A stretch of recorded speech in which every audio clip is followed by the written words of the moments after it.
When I call you baby, can you be my friend? Can you be my lover up until the very end?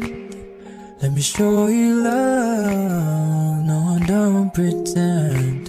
Stick by my side.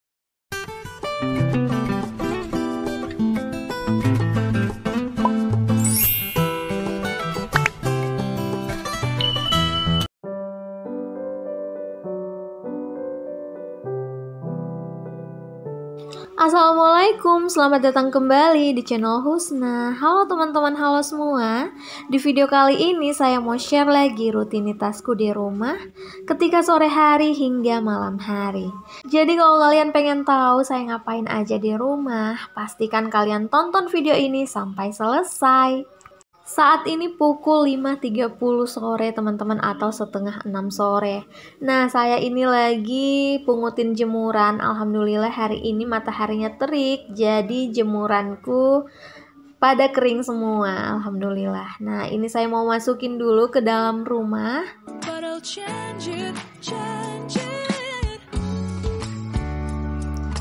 Saya simpannya di kamar anak-anak aja dulu untuk kemudian nanti saya lipat-lipatin pakaian dalamnya, dan untuk pakaian lainnya nanti akan saya setrika seperti biasanya.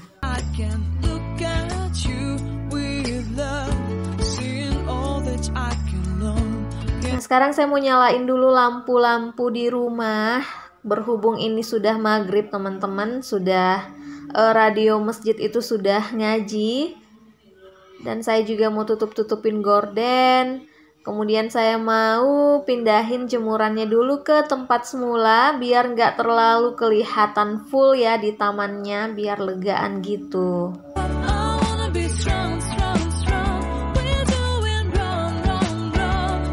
By the way, saat ini di rumah itu saya cuman berdua dengan Tisha teman-teman. Suamiku lagi dipangkep di tempat kerjanya, sepertinya dia nggak akan pulang untuk 2-3 hari ke depan dikarenakan pekerjaannya yang lagi padat-padatnya. Jadi termasuk insya Allah lebaran besok saya nggak lebaran bareng suami, tapi insya Allah saya akan kepangkep juga setelah sholat Id. Nah, ini saya mau tutupin dulu pagar rumah karena sudah maghrib ya teman-teman. Saya juga sudah nyalain lampu jalan. Dan sekarang saya mau masuk kembali lanjutkan aktivitas di dalam rumah. Nah, ini saya lagi nyiapin mukena alat sholat gitu buat Tisha untuk sholat maghrib. Jadi saya harus dampingin Tisha sholat dulu. Berhubung saat ini saya belum sholat teman-teman, masih kedatangan tamu bulanan. Biasanya saya itu sholat bareng Tisha, tapi karena saya lagi nggak sholat, jadi saya tetap harus dampingin Tisha sholat. Ya, sedikit-sedikit mengajarkan bacaan-bacaan sholat juga, tata cara sholat yang benar.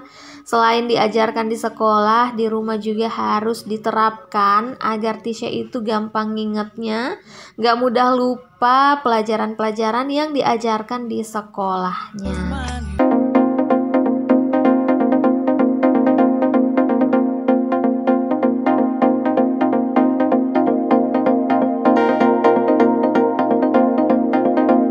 Tisha udah mulai sholat maghrib, Masya Allah.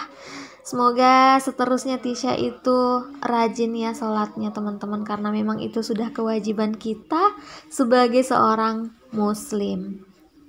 Sebenarnya tanpa didampingin pun, kalau Tisha udah dengar azan di masjid, dia itu selalu langsung prepare gitu untuk sholat. Tapi semenjak Tisha sekolah, di sekolahnya diajarkan beberapa doa-doa dan juga bacaan-bacaan sholat, saya harus mendampingi setiap kali dia sholat untuk lebih memfasihkan bacaan-bacaannya dan hafalan-hafalan lainnya. Nah, seperti ini ketika selesai sholat, Tisha langsung berdoa tuh, menerapkan doa-doa yang diajarkan di sekolahnya. Jadi saya tinggal menemani aja teman-teman, memperlancar hafalan doa-doa dan surah-surah pendeknya.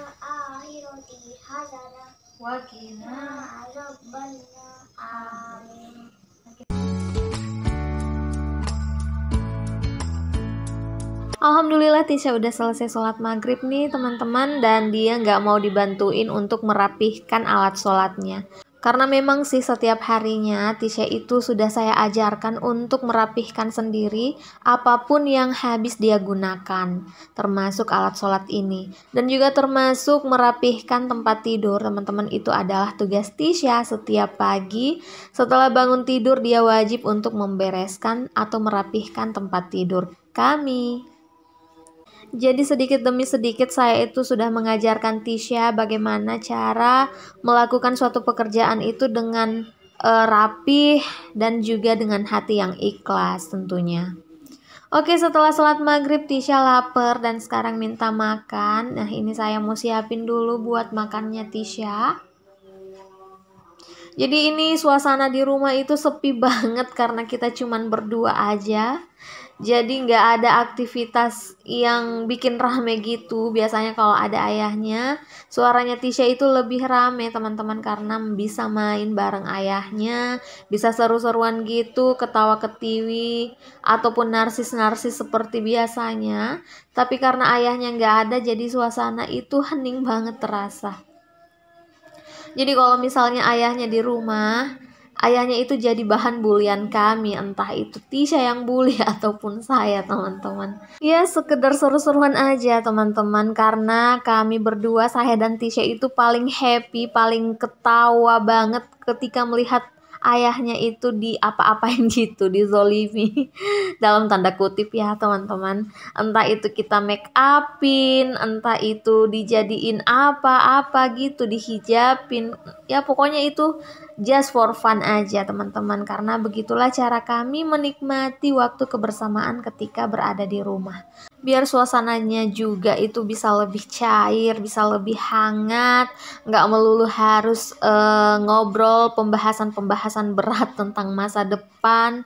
Ada kalanya sih kita harus ngobrol, butuh ruang untuk ngobrol pembahasan-pembahasan penting lainnya, tapi lebih seringnya kita itu memanfaatkan kebersamaan di rumah hanya untuk bisa ketawa lepas dan seru-seruan lainnya. Jadi saya rasa setiap keluarga itu punya cara tersendiri untuk bagaimana caranya bisa menciptakan suasana rumahnya itu tetap happy, tetap menyenangkan, dan juga terutama untuk anak-anak ya, tetap bisa merasa nyaman walaupun mainnya itu cuman bersama kedua orang tuanya aja. Karena kalau menurutku ya teman-teman, kedua orang tua atau kita ini sebagai orang tua itu harus bisa menyesuaikan peranan kita dalam membersamai anak-anak kita. Ada kalanya kita harus menjadi orang tuanya, ada kalanya juga kita harus bisa menjadi temannya. Pokoknya kita harus pintar-pintar lah melihat kondisi anak kita. Anak kita itu sedang membutuhkan sosok yang seperti apa gitu loh. Harus lebih peka gitu loh teman-teman. Dan bukan cuma terhadap anak ya, kalau saya pribadi terhadap pasangan satu sama lain itu juga harus banget teman-teman. Karena namanya pasangan suami istri pasti ada namanya titik jenuh ya teman-teman dalam menjalani kehidupan rumah tangga. Jadi daripada kita mencari teman curhat atau teman cerita di luar sana yang belum tentu mampu untuk menjaga aib kita, nah kenapa tidak kita menceritakan keluh kesah kita atau curhat gitu terhadap pasangan kita aja. Kita saling terbuka aja gitu loh teman-teman, apa yang kita nggak suka, apa yang harus dirubah, biar bisa saling tahu satu sama lain apa yang menjadi keinginan dan harapan pasangan kita masing-masing. Intinya dalam sebuah rumah tangga itu nggak boleh egois sih teman-teman kalau menurutku ya. Misalnya nih contoh, kita sebagai seorang istri ketika suami pulang kerja, ayolah sempatkan diri kita untuk bertanya gimana pekerjaan suami kita di luar sana. Kira-kira ada nggak kendala yang suami kita hadapi di tempat kerjanya. Pokoknya kita sebisa mungkin lebih duluan gitu loh membuka pembicaraan. Karena kadang tipe suami itu ada juga yang nggak langsung mau ngomong tanpa ditanya gitu loh teman-teman. Jadi ayolah kita coba untuk membuka pembicaraan dan menjadi pendengar yang baik juga untuk suami kita. Begitupun sebaliknya ya teman-teman, suami juga lelah-lelahnya suami bekerja di luar sana, ketika pulang ke rumah itu harus dan wajib banget mendengarkan istri untuk berkeluh kesah. Karena kita juga sebagai istri walaupun di rumah aja dengan 1001 pekerjaan rumah tangga itu sangat-sangat melelahkan juga sih teman-teman. Dan kalau menurutku sih ya, tempat yang seharusnya kita tempati untuk berkeluh kesah dan mencurahkan segala unek-unek ya pada pasangan kita ya kan teman-teman. Biar pasangan kita juga tahu apa yang menjadi beban pikiran kita gitu loh, harus saling terbuka. Dan saya juga nggak jarang banget teman-teman untuk meluk suami saya sambil nangis tanpa ngomong terlebih dahulu, langsung meluk terus nangis senangis-nangisnya. Karena dengan begitulah caraku untuk mengeluarkan unek-unek yang selama ini ada terpendam di dalam hatiku teman-teman. Dan kadang suamiku juga bingung loh, kamu kenapa tiba-tiba nangis, ada apa, kaget gitu kan teman-teman. Tapi karena keseringan saya melakukan itu, akhirnya suamiku paham. Ketika saya meluk terus nangis, dia hanya membiarkan saya sejenak untuk menangis dulu. Setelah puas nangisnya dan perasaan juga udah sedikit lebih lega, baru deh suamiku kadang bertanya, kamu kenapa, ada apa. Nah disitulah timing yang pas untuk saya bercerita, bercurhat-curhatan ria. Karena saya juga nangis itu bukan karena ada masalah besar atau apa, nggak melulu karena masalah ya teman-teman, tapi karena kadang kalau saya merasa lelah dengan pekerjaan atau rutinitas saya sehari-hari, saya juga itu menumpahkannya dengan tangisan teman-teman. Dan nangisnya pun di pelukan suami, sambil suami juga meluk balik, ngelus-ngelusin, itu ada ketenangan tersendiri di dalam hatiku teman-teman. Kalau teman-teman belum pernah nyoba caraku ini, ayo deh dicoba. Insya Allah ini adalah cara yang ampuh untuk lebih menenangkan hati kita. Karena kalau bukan ke pasangan kita, sama siapa lagi kita mencari kehangatan gitu loh teman-teman.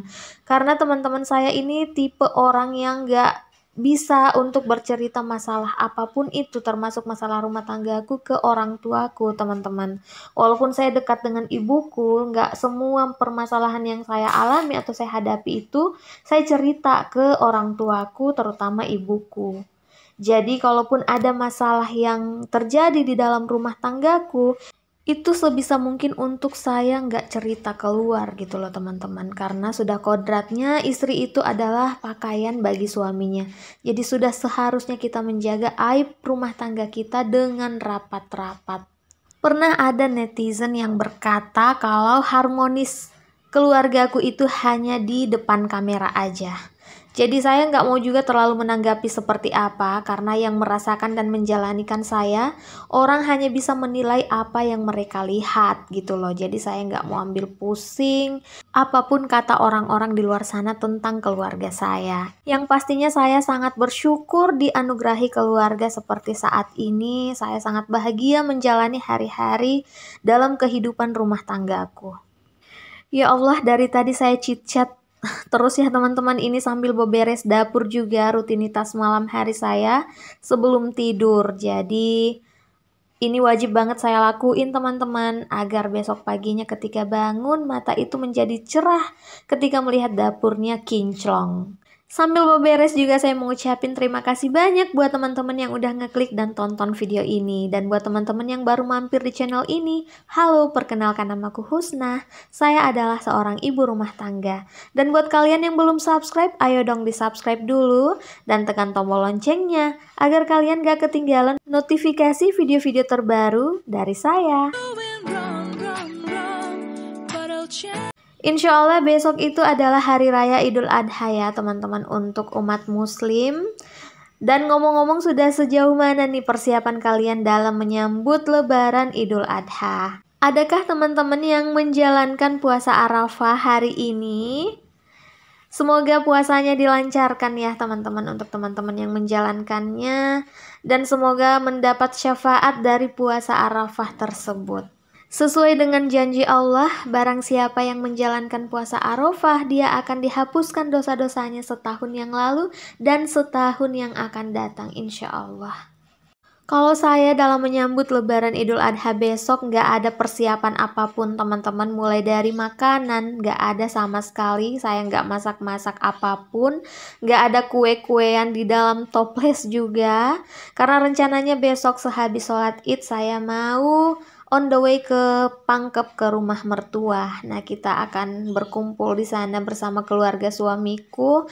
Sementara orang tuaku itu lebarannya di Kabupaten Pinrang, gak di Makassar, teman-teman.